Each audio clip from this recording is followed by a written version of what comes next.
नमस्कार। आज हम एक बहुत ही दिलचस्प और ज़रूरी अदालती मामले पर बात करने वाले हैं। लखनऊ विकास प्राधिकरण बनाम M.K. गुप्ता। ये 1993 का सुप्रीम कोर्ट का फैसला है।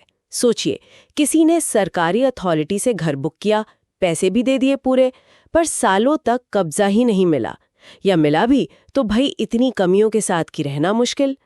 तो सवाल ये कि क्या ऐसी सरकारी संस्था पर भी कंज्यूमर केस हो सकता है? बिल्कुल। और यही वो बड़ा सवाल था जो इस केस के बिल्कुल सेंटर में था कि क्या एलडीए मतलब लखनऊ विकास प्राधिकरण जैसी सरकारी संस्थाएं जो शहरों की प्लानिंग और डेवलपमेंट के लिए बनी हैं, क्या वो उपभोक्ता संरक्षण अधिनियम 1986 मतलब कंज्यूमर प्रोटेक्शन एक्ट के दायरे में आती हैं? हाँ, खासकर जब बात हो घर बनाने, बेचने या फिर कब्जा देने में देरी की, या मान लीजिए कंस्ट्रक्शन में ही कोई गड़बड़ी हो। सही।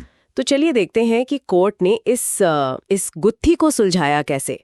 सबसे बड़ा सवाल तो यही रहा होगा कि क्या एलडीए जैसी संस्था का काम सेवा है, सर्विस है, जिसके लिए वो जवाबदेह हों। उन्होंने तो शायद यही कहा होगा कि भाई हम तो बस अपनी कानूनी ड्यूटी पूरी कर रहे हैं। बिल्कुल बिल्कुल, यही उनकी दलील थी। उनका मेन पॉइंट यही था कि हम तो एक स्टैट्यूटरी अथॉरिटी हैं, हम बस अपना कानूनी काम कर रहे हैं। लेकिन अदालत ने इसे नहीं माना। साफ कहा कोर्ट ने कि जब कोई अथॉरिटी, चाहे वो सरकारी ही क्यों ना हो, पैसे लेकर, ध्यान दीजिएगा, पैसे लेकर किसी नागरिक को घर या प्लॉट जैसी कोई सुविधा देती है, तो वो सिर्फ अपनी ड्यूटी नहीं निभा रही। अच्छा, वो बाकायदा एक सेवा दे रही है, एक सर्विस। और पैसे लेकर दी जाने वाली ऐसी सुविधाएं कंज्यूमर एक्ट के दायरे में आएंगी ही आएंगी। अच्छा, तो ये तो पहला बड़ा पॉइंट हुआ कि पैसा लिया तो आप सेवा प्रदाता बन गए, चाहे सरकारी हो। और फिर वो घर बनाने वाला मुद्दा। हाँ, उस पर भी बात हुई। एक दलील ये भी दी गई कि कानून में हाउसिंग कंस्ट्रक्शन शब्द तो बाद में जोड़ा गया था। हाँ, अमेंडमेंट से आया शायद। हाँ, लेकिन कोर्ट ने कहा कि इससे फर्क नहीं पड़ता। ये जो एक्टिविटी है घर बनाने की, ये पहले से ही सेवा की जो परिभाषा थी, जो काफी व्यापक थी, उसमें शामिल थी। उसको बाद में लिखना वो बस एक तरह से स्पष्टीकरण था, क्लैरिफिकेशन। ऐसा नहीं कि वो पहली बार शामिल हुआ। समझ गई। मतलब क्लियर है, घर मिलने में देरी हो जाए, बनाने की क्वालिटी खराब निकले, या जो सुविधाएं कहीं थी वो न मिले, ये सब सेवा में कमी है, डेफिशिएंसी इन सर्विस। बिल्कुल सही, डेफिशिएंसी इन सर्विस। और देखिए, यहां से मामला और भी इंटरेस्टिंग हो जाता है। अदालत सिर्फ ये नहीं बोली कि जो असल नुकसान हुआ है उसकी भरपाई कर दो। अच्छा, और क्या कहा? उन्होंने एक बहुत अहम बात कही कि जो उपभोक्ता फोरम हैं, उन्हें मानसिक परेशानी, उत्पीड़न, हरासमेंट और जो पीड़ा होती है, हाँ, वो तो होती है, उसके लिए भी मुआवजा मतलब कंपनसेशन देने का पूरा अधिकार है। अरे वाह, ये तो बहुत ही महत्वपूर्ण बात है। क्योंकि सच पूछिए तो कई बार पैसे के नुकसान से ज्यादा वो भाग दौड़, वो चिंता, हाँ, घर का इंतजार, दफ्तरों के चक्कर काटना, हाँ, वो ज्यादा थका देता है, मानसिक तनाव बहुत होता है। बिल्कुल।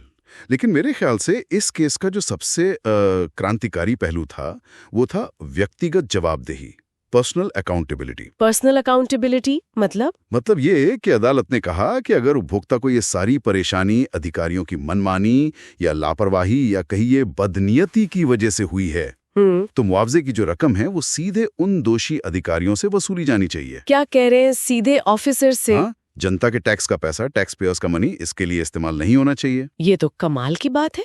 मतलब सिर्फ संस्था नहीं, बल्कि वो ऑफिसर जिसने गड़बड़ी की, वो सीधे तौर पर जिम्मेदार। पर क्या ये प्रैक्टिकल है? मतलब क्या ये वाकई हो पाता है? उन अधिकारियों की पहचान करना, फिर उनसे वसूली, प्रक्रिया तो मुश्किल लगती है। सवाल आपका बिल्कुल जायज है और ये एक चुनौती है, इसमें कोई शक नहीं। प्रक्रिया जटिल हो सकती है, लेकिन अदालत का इरादा एकदम साफ था। सिस्टम में पर्सनल अकाउंटेबिलिटी लानी है। और इस खास केस में M.K. गुप्ता वाले मामले में सुप्रीम कोर्ट ने एलडीए को बाकायदा निर्देश दिया था कि उन अधिकारियों को पहचानिए जिनकी लापरवाही से उपभोक्ता को दिक्कत हुई, और उनसे 10,000 रुपए वसूल करके उपभोक्ता को दीजिए। अच्छा, उस वक्त 10,000 रुपए तय हुए थे मानसिक पीड़ा के लिए? हाँ, उस केस में मानसिक पीड़ा के मुआवजे के तौर पर यह रकम तय हुई थी और वो अधिकारियों से वसूलने को कहा गया था। तो अगर हम संक्षेप में देखें तो इस फैसले ने आम नागरिक को काफी ताकत दी। इसने सरकारी और सेमी सरकारी संस्थाओं को कंज्यूमर कानून के दायरे में ला दिया, उनकी जवाबदेही बढ़ाई, और सबसे बड़ी बात, अधिकारियों की व्यक्तिगत जिम्मेदारी तय करने की एक मिसाल कायम की। बिल्कुल, ये फैसला कंज्यूमर प्रोटेक्शन के लिहाज से एक मील का पत्थर है, एक लैंडमार्क जजमेंट। लेकिन हाँ, अंत में एक सवाल सोचने पर मजबूर करता है कि इस ऐतिहासिक फैसले के अब तो लगभग 3 दशक हो गए हैं, तो क्या आज सरकारी कामकाज में वो व्यक्तिगत जवाबदेही वाकई आ पाई है जिसकी नींव इस केस ने रखने की कोशिश की थी, या फिर आज भी सिस्टम की सुस्ती का या लापरवाही का बोझ ज्यादातर आम नागरिक को ही उठाना पड़ता है? सोचने वाली बात है।